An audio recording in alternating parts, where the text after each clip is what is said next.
Every day, we need to follow the guidance of the Word of God. Araw-araw dapat nating sundin yung paggabay ng salita ng Diyos. On your New Year's, Pastor gave us the message to enlarge the place of our tent. Nung bagong taon, binigyan tayo ng mensahe na palakihin natin yung ating tent. That means to dream big, have big things in your life. Tayo ay mangarap ng malaki sa ating buhay. Because God has amazing plans in our lives. Dahil ang Diyos ay merong pambihirang plano sa ating buhay. The retreat, I said, go back to the foundation. At ngayon, nag-aral tayo, sinabi natin na bumalik tayo sa ating pundasyon. In preparing to enlarge our vessel, we need to go back to the foundation. Sa paghahanda natin para bumalik sa ating pundasyon, kailangan nating palakihin yung ating What's our vessel. foundation? It's only Jesus. Yung ating pundasyon ay tanging si Jesus. And from there, we are to walk the covenant journey. At sa pamagitan nito, kailangan tayong lumakad doon sa covenant journey. This journey that God has placed and absolutely planned in our life. Yung journey na inilagay ng Diyos sa ating buhay. Amen? Amen. And today, we're going to be holding on to the message of healing of the heart. Ngayon naman, tayo hawak sa mensahe ng kagalingan ng puso. Are you ready for healing? Handa na ba kayo sa kagalingan? Amen? Amen. So, in the most aspect of our healing, we must understand of our hearts. At sa aspeto ng ating kagalingan, kailangan nating maunawaan yung ating puso. What do you have to do? You have to guard your heart. Kailangan nating bantayan yung ating puso. And it's very simple understanding. At ito ay napakasimple lang. What do you look at? Kung ano yung tinitignan What you natin, hear? yung pinapakinggan natin, What you speak? at yung ating sinasabi, What you feel? yung ating nararamdaman. Influences what you think. Ito yung nag-iimpluwensya ng ating iniisip How you feel. at yung ating nararamdaman. Imprinting in your heart. At naitatatak ito sa ating puso. Do you understand, guys? Naunawaan niyo ba? So, in all the things that has happened in your life, Sa lahat ng nangyayari sa iyong buhay, it happens to the senses, ito ay nangyayari doon sa mga ating pakiramdam influencing your heart. at sa ating puso. So, how are you to guard your heart? Paano natin babantayan yung ating puso? It's what you put in there. Kung ano yung inalagay natin doon. Once again, what you look, what you hear, what you smell, what you speak, all those things. Kung ano yung nakikita natin, yung ating pinakikinggan, at yung anong ating sinasabi. The fact that we are here listening to the Word of God, looking at the Word of God, hearing the Word of God is a blessing. Yung katotohanan, nandito tayo at nakikinig tayo ng salita ng Diyos, ito ay You pagpapala. are already in the process of guarding your hearts. At nandun tayo sa proseso ng binabantayan natin yung ating Once puso. again, what you put in your heart, that's what matters. Kung ano yung nilalagay natin sa ating puso, yun yung mahalaga. So what do we have to do? We have to have Gospel 24. Kaya kailangan tayo magkaroon ng Gospel 24. Gospel 24, amen? Gospel 24. When Gospel 24 happens, then that's when we get to have only prayer taking place. At kapag nangyari ito, magkakaroon tayo ng only prayer. Is prayer taking place in your life? Yung bang panalangin ay nagaganap sa iyong buhay? Amen? Amen. Even if it's not, you should say amen. Kahit hindi, sabihin nyo amen. Why? Because we hope it to be. Kasi umaasa tayo na ito'y mangyayari. We say, God is going to happen. Make it happen. At gagawin ito ng Diyos. For this to happen, this has to happen first. Bago mangyari ito, kailangan muna mangyari yun. Amen? Amen. If prayer is taking place in your life, you know what's going to happen? Kapag ang panalangin ay naganap sa iyong buhay, ano mangyayari? Evangelism. Mangyayari ang evangelism. When I was enjoying the gospel, God gave me a heart of thanksgiving. Nung na-enjoy ko yung gospel, binigyan ako ng Diyos ng puso ng pasasalamat. You know, a heart filled with thanksgiving leads to evangelism. Yung puso na punong-puno ng pasasalamat, ito ay nagdadulot ng evangelism. Leads to prayer. Nagdudulot sa panalangin. Why? It leads you being a witness of Jesus Christ. At ito yung nagdudulot sa atin upang tayo maging saksi ni Jesucristo. Amen? Amen. Every day we have to live a life of these three things taking place in our life. At araw-araw kailangan tayong mamuhay na yung tatlong bagay nito nagaganap sa ating buhay. So, as we enlarge the place of our tent, God is going to give us this evidence. Habang pinapalawak natin yung ating tent, binibigyan tayo ng Diyos ng ebidensya na ito. So, challenge toward the 300 harakbangs. Amen? Kaya mag-challenge tayo sa 300 darakbang. Hey, we three can't do it on our own, right? Hindi namin to kaya kami ng tatlo lang. But if we all do it together, it's more than enough. Pero pag tayong lahat ay gumawa nito, ito ay higit sa Amen? sapat. Amen. So, everybody start doing tarakbang. Kaya bawat isa, simulan nyo magkaroon ng darakbang. Ready to do tarakbang? Handa na ba kayong gumawa ng darakbang? Ready? Are you ready? Amen. Okay. Next week, at least 1, 2, okay? I'm going to check who's doing tarakbang. I'm going to check. Si-check ko kung sino yung gumagawa ng darakbang. That means what? We are living the life, applying the message in our life. Ibig sabihin nito ay ina-apply natin yung mensahe sa ating buhay. Hey, no more just listening and amen and finish. No more. Hindi lang yung pinakinggan natin at sabi natin amen It at has tapos to na. take action in your life. Kailangan itong magkaroon ng aksyon sa ating buhay. What did I say you need to experience about the Word of God? Ano yung sinabi ko na kailangan yung maranasan sa salita ng Diyos? What did I say? Ano yung sinabi ko? You need to experience the fulfillment of the Word of God. Kailangan yung maranasan yung katuparan ng salita ng Diyos. What's the answer David held on to? Ano yung sagot na pinanghawakan ni David? Oh, I can beat Goliath. Kaya kong talunin si Goliath? Have you seen me throw the rock? Nakita mo ba kung paano ako bumato? I can kill a lion. Kaya kong pumatay ng leon? Is that why David fought Goliath? Yun ba yung dahilan kung bakit lumaban si David kay Like, I Goliath? can beat him. Kaya ko siyang talunin. Come on. Are you kidding me? Of course I can beat him. Siyempre, kaya ko siyang talunin. That's not why David stood up against Goliath. Hindi ito yung dahilan kung bakit siya humarap kay David Goliath. held on to the word that God gave David. Humawak siya sa salita na ibinigay sa kanya ng Diyos. You will be king over Israel. Kaya ikaw ay magiging hari ng Israel. Why? Bakit? Because you need to protect the people of God. Dahil kailangan mong protektahan yung tao You ng need Diyos. to lead the people of God. Kailangan mo silang i-lead To live for the covenant. para sila ay mamuhay sa David covenant. held on to the word of God. At si David ay humawak sa Meaning he salita ng believed Diyos. it. Ibig sabihin, naniwala siya dito. Meaning he knew it was going to take place. At alam niya na ito ay mangyayari. That's what he placed in his heart. Ito yung inilagay niya sa kanyang puso. So every action he was taking was based upon the word of God. Kaya lahat ng ginagawa niya, ito ay naayon sa salita ng Diyos. Amen? Amen. That's how David was able to overcome his limitation. Ito yung naging dahilan kaya na pagtagumpayan ni David yung kanyang mga limitasyon. That is how you guys will overcome your situation. At ganito nyo rin mapapagtagumpayan yung inyong mga That is sitwasyon. how you will overcome your limitation. Kaya mapapagtagumpayan natin yung ating limitasyon. Amen? Amen. I mean, how do you do Pakistan gospelization? How do you do that? Paano mo gagawin yung Pakistan gospelization? How do you do it? Paano mo yung gagawin? What if I say, Ace, I'm going to commission you to Pakistan? Pag sinabi ko kay Pastor Ace na punta siya sa Pakistan, Amen? Arlene's like, no! Hey, everything's possible with the door of 237. ang lahat ay posible sa pintuan ng Don't get comfortable where you sit. Kaya huwag kayo maging komportable kung saan kayo nakaupo. We need to continue to enlarge our vessel, God. Kailangan nating palakihin yung ating vessel. Once again, why is it possible? Bakit ito posible? Because of the Word of God. Dahil sa salita ng Diyos. Amen? Amen.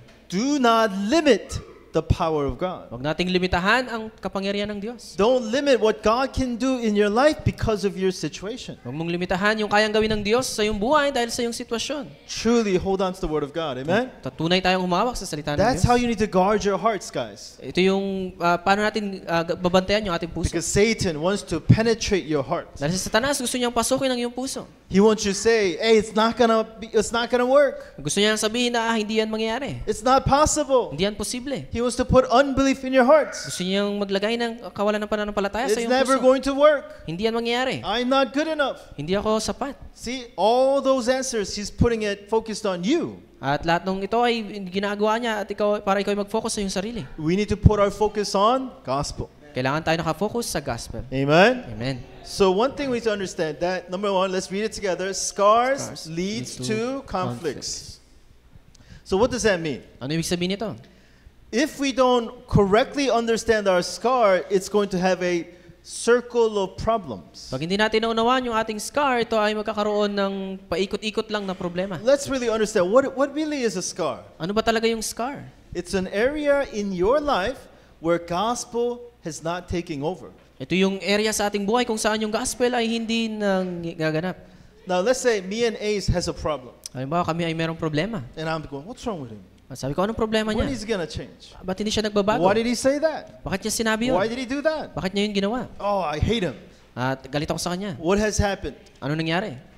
Scar has happened, Yung scar ay naganap. but I'm not able to cover it with the gospel. At hindi ko to natakpan ng gospel. But if I look at him with the eyes of the gospel, Pero pag tinignan ko siya ng mata ng gospel, of course it can happen. at ito ay, Of course it can happen. ito pwedeng mangyari. Of course he can do that. Kaya niyang gawin yun. Right? He may be right even. He may be right. Maring tama siya. I might be wrong. At maring ako ay mali. All I need to do is find God's plan. Ang kailangan kong gawin ay hanapin ang plano ng Diyos. See what happened there? Ano, nakita niyo kung anong nangyari? Whatever action that is taken between me and Ace is not transferred to me as a scar no more. O ano man yung nangyari sa aming dalawa, hindi na ito naging scar sa akin. Rather, I get to think deeply about what God's plan is. At kailangan kong isipin yung ano ba yung nais ng Diyos sa akin. In Judges 21:25, let's read it together. In those days, there was no king in Israel. Everyone did what was right in their own eyes. So what was imprinted, rooted, and natured into your hearts? Ano ba yung naka-imprint at root at nature sa iyong puso? So, look at it. Imprint leads to answers. Roots lead to fruits. Nature leads to your life. The question is, what is it? Ano ba yun? Ano ba yung mga bagay na yun? What is imprinted, rooted, and natured in your hearts? Ano ba yung naka-imprint, naka-root at nature sa iyong puso? Scars are impacting your soul really hard. Yung mga scars, ito ay nag-impact sa iyong kaluluwa ng sobrang... Scars impact your soul very, very deeply. At ito ay nag-impact sa iyong kaluluwa ng sobrang If you malalim. do not take care of this with the gospel, I'm telling you, all the wrong things are going to be imprinted. Kung hindi natin ito take care ng gospel, ang lahat ng mali ang That magaganap. wrong imprint is going to be your answer. At yung mga maling imprint, ito yung magiging kasagutan mo. That wrong roots, it's going to be the fruits of your future. At yung mga maling ugat na ito yung magiging bunga mo sa And it's hinaharap. going to control the course of your life. At ito yung magkukontrol ng iyong buhay. A lot of it comes down to the scars of our past. Lahat ng ito ay nanggaling sa ating nakaraan. The things that have happened long time ago. Yung mga nangyari nung matagal na Things panahon. that have happened to us as we grow up. At mga nangyari nung habang tayo lumalaki. Scars hold you captive. At yung mga scars, ito yung humahawak sa'yo, parang umaalipin sa'yo. Time has passed, you moved on, but your ankles are tied to that scar. At tapos na ang panahon, pero yung paa ay nakatali pa rin doon sa scar Only na the yun. gospel can cut those ties. At tangi ang gospel lang pwedeng pumutol nito. Amen? Amen. I mean, how can I freely talk about the issues in my personal life? At paano ko na ikukwento yung mga bagay na mali sa aking buhay? Because it's no longer scars to me, no longer. Kasi hindi na ito scars sa akin. You met my mother, right? Nakita niyo yung aking nanay, di ba? My mother's still caught by this. Yung aking nanay ay meron pa rin ito. You know, she says, why are you talking about those things long time ago? She said. At sabi niya, bakit mo sinasabi yung mga matagal ng panahon? And she gets angry. At nagagalit siya. Why are you talking about that? Bakit mo Oh, it's pinagkwento a yun? long time ago. Tapos na yun. Oh, you're such a Tagal na yun. baby, she says. Why? Why is she getting angry? Bakit siya nagagalit? Because she's still caught by it. Kasi siya ay nanatili pa rin doon. She feels sorry to me. At siya ay humingi ng tawad sa akin. That's what she's saying. I'm sorry for that scar I gave you. At sinasabi niya na patawad dun sa scar na ibinigay mo sa And akin. you keep poking at my scar. That's what she's saying. At patuloy mong ginagalaw yung aking scars. What else scars happen? At ano pa? It happens to our family background. Ito ay nangyari sa ating family background. Family background becomes a trap that catches you. Ito yung nagiging trap na humuhuli sa atin. It becomes a frame that's over your life, a frame. At ito yung frame na sa ating buhay. And you can't really get out from that frame. At hindi tayo makawala doon. You know, one thing my wife says this, she says, Sabi sa akin ng aking asawa, okay. I don't want to be like my mom, but I keep doing what my mom did, she says. ayoko maging kagaya ng aking nanay, pero patuloy kong ginagawa yung kagaya ng aking nanay. It's a family frame, the scar. Ito yung scar doon sa frame ng Now, pamilya. at least we recognize it, right? Pero at least ay nakikita natin ito. And then we hold on to Christ. Kaya humahawak tayo kay We Kristo. need to recognize the frame that Satan uses in your life. Kailangan nating makita yung frame na ginagamit sa atin ni Satanas. We all have it. Lahat tayo meron ito. You guys all have it. Lahat tayo meron ito. We need to receive healing from those things. At kailangan tayo makatanggap ng kagalingan sa mga bagay na yun. There are certain experiences of failure that impacts you. At meron tayong mga karanasan ng failure na nag-impact sa atin. And this kind of failure brings you back to that failure. At yung failure na ito yung nagbabalik sa atin doon sa failure na yun. It puts a scar or fear in your life. At ito yung nagdadala ng takot sa ating puso. Like, what if I fail again? At baka paano kung nag-fail ako ulit? Right? You have a fear of failure. Meron tayong takot na tayo ay mag-fail. And you're not able to try harder Kaya hindi tayo sumusubok because you have this fear. kasi meron tayong takot. Like, why do dogs go like this? Bakit yung aso sila gumaganon? Why? Bakit? If you go like that, why do they do that? Pag gumanon ka sa kanila, bakit sila gumaganon? If I do this, why they start running? Why? Bakit pag nagganon ako, sila ay tumatakbo? Because they've seen human beings when they drop down, they pick up the rocks. Kasi nakita sila ng tao na kapag sila ay umupo, kumukuha sila ng bato. They've seen it so many times, even if I just act like it, they start running. At maraming beses na nila itong nakita, kaya kapag gaganon ka pa lang, tumatakbo na sila. When I was just trying to clean my shoes. Pero pupunasan ko lang naman yung aking sapatos. Do you know what I mean, guys? Alam niyo yung ibig sabihin? If you have failure in your heart, it stops you from trying. Kapag meron tayong mga failure sa ating puso, ito yung nagpipigil sa atin para sumubok. It puts a fear like, oh, I can't do it. At ito yung nagbibigay sa atin ng takot na hindi ko to kayang gawin. You need to understand who's in control of your life. Kailangan yung maunawaan kung sino yung kumukontrol sa You need iyong to buhay. understand that God is in control of your life. Ang Diyos ang may hawak sa iyong buhay. God is with you. Amen? Ang Diyos ay nasa sa iyo. God is guiding you. At ginagabayan ka niya. God is working in your At lives. siya ay nagtatrabaho sa iyong buhay. You got to put the word of God in your hearts. Kailangan natin ilagay yung salita ng Diyos sa ating Not the puso. fear, not the failure, not the scars. Hindi yung takot, yung mga pagkakamali, at hindi yung scars. Satan wants to put these things in your hearts Nais si Satanas na ilagay ang mga bagay na to sa iyong so puso. that you don't try living for the glory of God. Para hindi natin subukan na mamuhay para sa kalwalhatian ng You Diyos. just get satisfied where you stand. At mas satisfy ka na lang kung saan ka naroroon. You know what Pastor Jung said when we were together? Ano sabi ni Pastor Jong nung kami magkasama? He said, looking at the field, we need to really help Pakistan, he says. At siya ay tumingin sa field at sabi niya, kailangan talaga natin He tulungan ng looked at Pakistan. me and he looked at Paul Chung, the young adult pastor, and he said this, Tinagnan niya ako at si Pastor Paul at sinabi niya, you guys continue for the next 10 years. kayo ay magpatuloy sa loob ng 10 taon. Oh, you're like, oh, okay, Pastor. We said okay. Sabi namin, okay. But I can see in Paul and me, we're looking at each other like, oh man. I guess we gotta follow. Tingin na kami at siguro kailangan namin sumunod. You know, when God tells you to do something, it's always things like that is beyond our limitations. At pag may nais ang Diyos na gawin natin, minsan parang ito ay lampas sa ating I mean, when limitasyon. God said, go and make disciples of all nations, what was the situation? Nung sinabi ng Diyos na kayo ay humayo at gawing disipulo ang lahat ng mga bansa, ano yung sitwasyon? They were capturing Christians and killing them. Ito yung panahon kung saan hinuhuli yung mga Kristiyano at pinapatay sila. It is impossible situation. Ito ay imposibleng sitwasyon. How are they supposed to go out and evangelize? Paano sila lalabas at I mag-evangelize? mean, we can go evangelism camp because it's Easter, right? Pwede tayong lumabas at mag-evangelism camp kasi They can't Easter. do that. Hindi na kayang gawin yun. That's why they would capture them, torture them, and kill them. Sila ay huhulihin, sila ay papahirapan at papatayin. And yet, wherever they go, disciples were prepared. Pero kahit saan sila pumunta, yung mga disipulo ay hinahanda. Thousands of people gathered to them. At libu-libong tao yung nagtutipon sa Every kanila. time they went, they were able to raise up a church. At kahit saan sila pumunta, nagkakaroon ng simbahan. Amen? Amen. Overcome your limitation. Overcome natin yung ating mga limitasyon. These wrong imprints rooted in nature, we must get it away.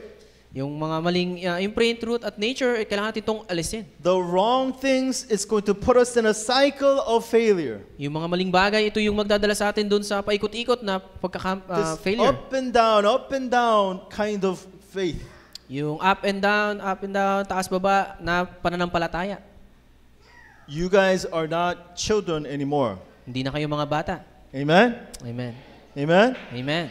God used 21-year-old missionaries to save Korea. At ang Diyos, gumamit siya ng 21 years old na misyonaryo para iligtas ang Korea. God sent 21-year-old missionaries to Amazon.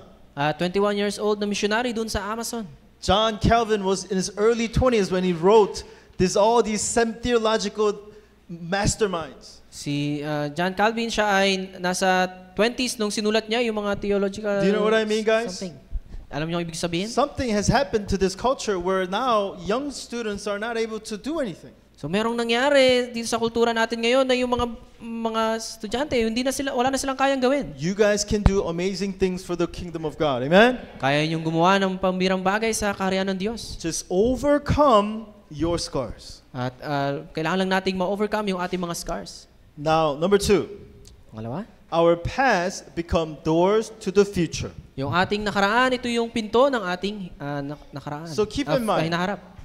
if you leave the scars as it is, Kapag hinayaan natin yung scars, that becomes your future. ito yung magiging ating hinaharap. Okay, that past becomes your future. Yung nakaraan, ito yung ating magiging hinaharap. But if you turn that scar into an amazing answer, Pero kapag ginawa natin itong pambihirang sagot, that amazing answer will become your future. itong sagot na ito ay ating magiging hinaharap. You know, people who did amazing things in the world usually had a bad childhood.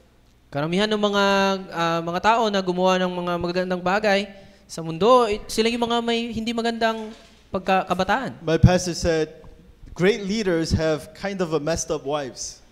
At yung mga magagaling na leader, meron silang hindi magandang Now, I'm not saying anything about buhay. my wife. Asawa pala. I love my wife. Right? Great leaders had a hard wife. Yung mga magagaling na leaders ay meron silang mga mahirap na asawa. My wife always keeps me in check. Yung aking asawa lagi akong chine-check. It is God's perfect match. Perfect match. Amen? Amen. Now, what am I saying? Ano You sasabi turn ko? the problem into your answers. Yung problem, gawin nating sagot. Because it can become doors of answers. Dahil ito ay pwede maging pinto ng kasagutan. Because my failure led me to a life of the gospel. Dahil yung aking mga kamalian, ito yung nagdala sa akin dun sa My gospel. scars led me to the gospel. Yung aking mga scars, ito yung nagdala sa akin sa So gospel. the problems in your life can become an amazing door of answers. Para yung mga problema sa iyong buhay, ito yung magiging pintuan ng kasagutan. It can become door of evangelism. At maaaring maging pinto ng evangelism. To be more correct, it can become the direction of your ministry. At maaaring ito maging direksyon ng ating ministeryo. Amen? Amen. Like, I look at our remnants, At tinitingnan ko yung ating mga remnant, our mission and boys. yung mga mission home. God will use you for amazing things. Nagamitin kayo ng Diyos sa dakilang bagay. Amen? Amen. Because we can send them anywhere. Kasi pwede natin silang dalhin kahit saan. We can send the mountain tribes. Doon sa bundok, We can send them to the islands. sa mga isla, These kids will survive. sila ay mabubuhay. Amen? Amen. Amen. Amen. I mean, we have to be ready, right? Kailangan tayo maging handa. You have to be ready Kailangan kayo maging handa. to go anywhere, Pumunta kahit to saan. do whatever God calls us to do. At gawin kung ano yung nais ng Diyos na gawin ninyo. We can't be like, God, give me a minute. We can't do that. Hindi natin pwedeng sabihin na, Panginoon, bigyan mo muna ako ng oras. We can't say, God, I need some time. We can't do that. Bigyan mo muna ako ng panahon, oras. Your problem is the direction of your ministry. Yung ating problema, ito yung direksyon ng ating ministeryo. Amen? Amen. I mean, how am I doing all these things that I'm doing now? Bakit ko nagagawa yung mga bagay na ginagawa ko ngayon? All the problems became doors of evangelism. Lahat ng problema, ito ay naging pinto ng It evangelism. became the very direction in my ministry. At ito yung naging direksyon ng aking ministry. Now, it can become this amazing door. Ito ay pwede maging pambihirang pinto. But like I said, it can also become the door of Satan. At pwede rin ito maging pintuan ni Satanas. It can become a trap Satan uses. Pwede ito maging trap na ginagamit ni Satanas. Satan attacks through anxieties. Si Satanas siya ay umaatake sa pamamagitan ng ating mga takot. So it says in 1 Peter 5:7, it says here, what? Cast all your anxieties. At sabi niya dito, tanggalin natin yung ating mga takot, pangamba. Why? Because Satan, the devil, he's roaming around looking for someone to devour. Kasi si Satanas siya ay umiikot at naghahanap ng malalapa. What is the scent he's smelling? What is it? Ano yung naamoy niyang amoy? Anxieties. Yung ating mga takot. What is anxieties? Pangamba. What is it? Ano yun? What kind of emotional feeling is an anxiety? Anong klaseng emotion yung Have you ever heard anxiety? of anxiety attack? At nakarinig na ba kayo ng anxiety attack? Like people, they can't explain. Their heart is like, can't breathe, and they sometimes they pass out even. At yung mga tao na nakaranas ito, hindi nila ma-explain yung nararamdaman nila basta yung kanilang puso ay tumitibok ng mabilis at minsan sila ay nahihimatay They dahil dito. face a situation where they emotionally cannot handle anymore. At humarap sila doon sa isang sitwasyon na yung emosyon nila hindi na ito kayang i-handle. It's attacking them so hard that emotionally it's an overload. They can't handle it anymore. Ito ay sobrang, inatake sila nito sobra at yung emosyon nila hindi na ito kayang i-handle. I mean, you can understand physical pain, right? Naunawaan natin yung physical na sakit, di ba? If I were to twist his arm, he will feel pain, right? Pag inikot ko yung kanyang kamay, maramdaman niya yung sakit. And I know many ways to twist an arm. At marami akong alam na paraan paano i-twist yung Should we kamay. demonstrate? Hold my hand. There's many ways to put pain in somebody. At maraming paraan para saktan ng isang tao. But this is talking about emotional pain. Pero ito ay tumutukoy doon sa emosyonal na sakit. Satan holds you captive through emotional pain. Satanas ay hinahawakan niya tayo doon sa emosyonal na sakit. Satan attacks to the worries in our life. At siya yung matake doon sa mga pag-aalala sa ating buhay. What do we need to do? Anong kailangan natin Do gawin? not be anxious about anything, but in all things, we need to pray. At huwag tayo maging anxious sa lahat ng bagay, pero sa lahat ng bagay, kailangan tayo manalangin. Because God will guard our hearts and our minds in Christ Jesus. Dahil ang Diyos ay babantayan yung ating puso at yung ating isip sa pamamagitan ng Kristo Jesus. So what's the common ground between anxiety and worries? Ano yung pinagkapareho nung anxiety at saka pag-aalala? It works with fear. Ito ay nagtatrabaho sa takot. Okay, it's a fear-triggered Ito emotion. ay natitrigger ng takot.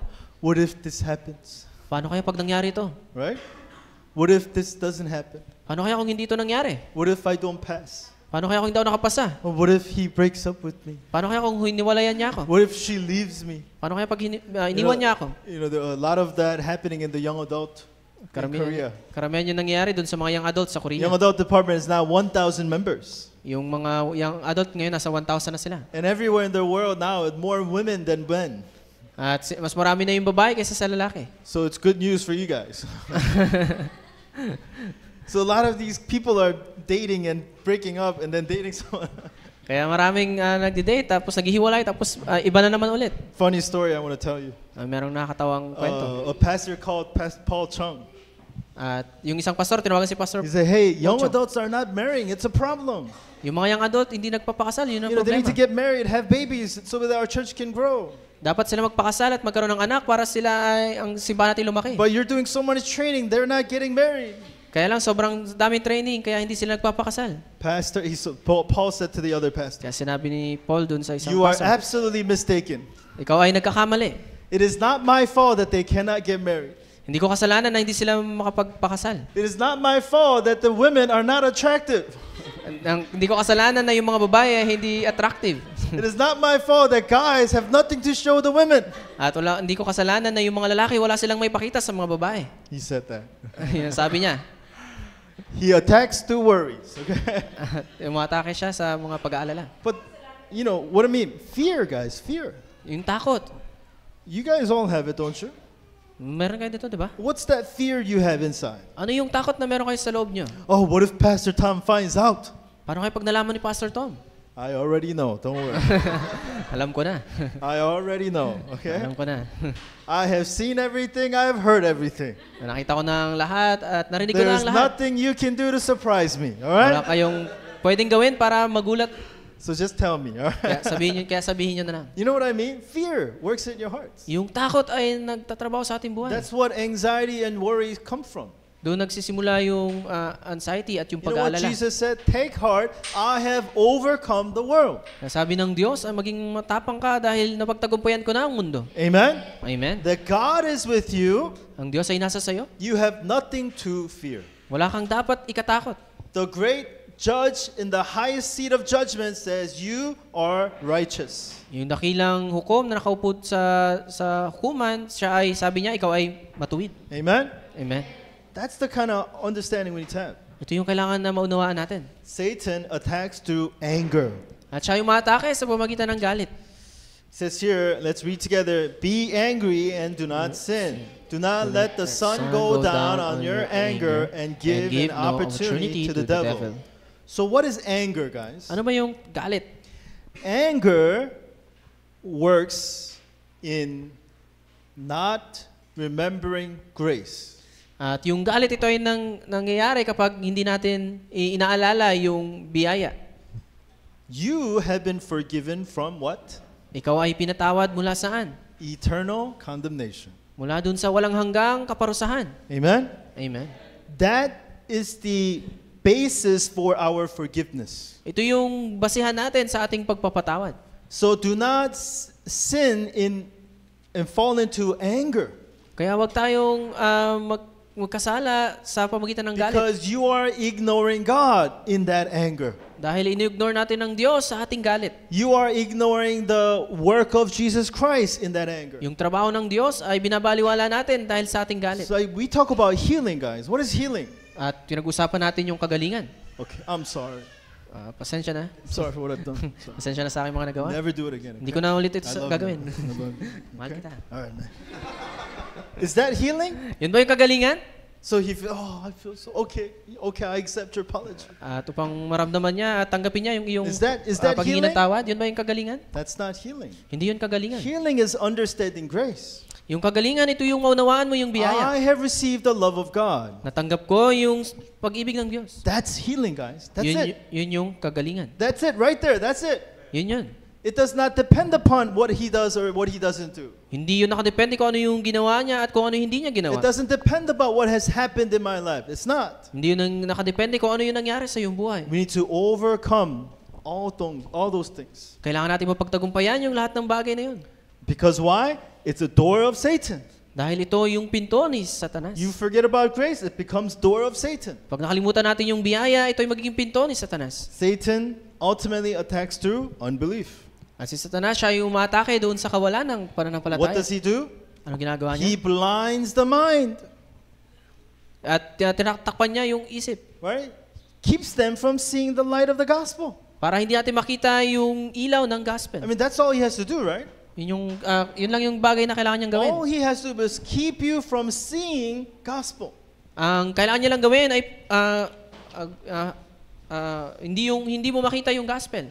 If Satan keeps you away from the gospel, then all those other things will just naturally take place. Kapag nailayo ka niya sa gospel, yung mga bagay-bagay, ito ay natural na lang na mangyayari. So unbelief is Satan's greatest weapon. Kaya yung kawalan ng pananampalataya, ito yung dakilang Right weapon now, ni at this Satanas. moment, if you just simply say, I want to hold on to the gospel, healing will take place. Kaya sa oras pa lang na to, pag sinabi mo gusto kong humawak sa gospel, ang kagalingan ay mangyayari. God's amazing answer already begins to heal your hearts. Yung sagot ng Diyos, ito ay yung sisimulang pagalingin ang iyong puso. Amen? Amen? So, are you going to make it a door of Satan, or are you going to make it a door of answers? Gagawin mo ba itong pintuan ni Satanas o pintuan ng kasagutan? If you make it into a door of answers, you're going to be a witness. At kapag ginawa mo itong pintuan ng sagot, ikaw ay magiging isang saksi. Amen? Amen. So now that we hold on to the gospel, Ngayon na humawak tayo sa gospel, we need to have continuation. kailangan tayo magkaroon ng So pagpapatuloy. what is it? Thanksgiving and the full armor of God. Kaya ang pasasalamat at yung full armor ng Diyos. Every day, we need to restore thanksgiving. Araw-araw kailangan natin panumbalik yung pasasalamat. What did today's passage say? Ano ba yung sinabi ng ating passage It ngayon? say, take off the yoke of the world, At tanggalin natin yung pasanin ng mundo put on the yoke of Christ. at suot natin yung pamatok ni Kristo. What does that mean? Ano ibig sabihin nito? Take off all those things Satan has given you. Tanggalin natin yung mga binigay sa atin ni Satanas Hold on to what Christ has given you. at hawakan natin kung ano yung binigay sa atin ng Kristo. And when you think about that, thanksgiving happens in your hearts. At kapag inisip natin ito, yung pasasalamat ay mangyari sa ating And puso. what is the full armor of God? Ano ba yung kompletong armor ng Diyos? It is God's perfect identity and authority He has given you. Ito yung perfectong identity at otoridad na ibigay sa atin ng Diyos. Helmet of salvation, Yung helmet ng kaligtasan. assurance of salvation, Yung assurance ng kaligtasan. breastplate of righteousness, Yung breastplate ng katuwiran. thanksgiving for the gospel, Yung pasasalamat sa gospel. belt of truth, Yung sinturon ng katotohanan. the freedom you have in Jesus Christ, Ito yung kalayaan na meron tayo kay Kristo. shield of faith Yung sanggalang ng pananampalataya that blocks all unbelief, na humaharang sa lahat ng kawalan ng pananampalataya. the sword of the word of God, Yung espada ng salita ng Diyos. the power of God that breaks down all forces of darkness, Yung kapangyarihan ng Diyos na nagwawasak sa pwersa ng kadiliman. shoe of readiness. Yung sapatos ng paghahanda. You know, why is the shoe important? Why is it? Bakit mahalaga yung sapatos? Have you put on not fitting shoes? Have you ever worn that? At nakapagsuot na ba kayo ng sapatos na hindi sakto sa paa nyo? You get like blisters. Kayo nagkakaroon ng parang So, shoe of readiness talking about the peace you have in the gospel. Yung sapatos na ito yung tumutukoy doon sa peace na meron tayo sa gospel. And now with that, we need to have continuation of prayer. At sa pamamagitan nito, magkaroon tayo ng pagpapatuloy sa We panalangin. must have continual prayer taking place with our Heavenly Father. Kailangan yung panalangin ay patuloy na nangyayari sa atin. This is the full armor of God. Ito yung kumpletong armor ng Diyos. Complete protection from head to toe. Amen? Ito yung kumpletong proteksyon mula ulo hanggang paa. God has given us everything, guys. Binigyan sa atin ng Diyos sa lahat ng bagay. So let us pray with Okay. the blessings God has given us. Tayo ay manalangin dun sa kasama yung pagpapala na binigay sa atin ng So Diyos. 2 things today.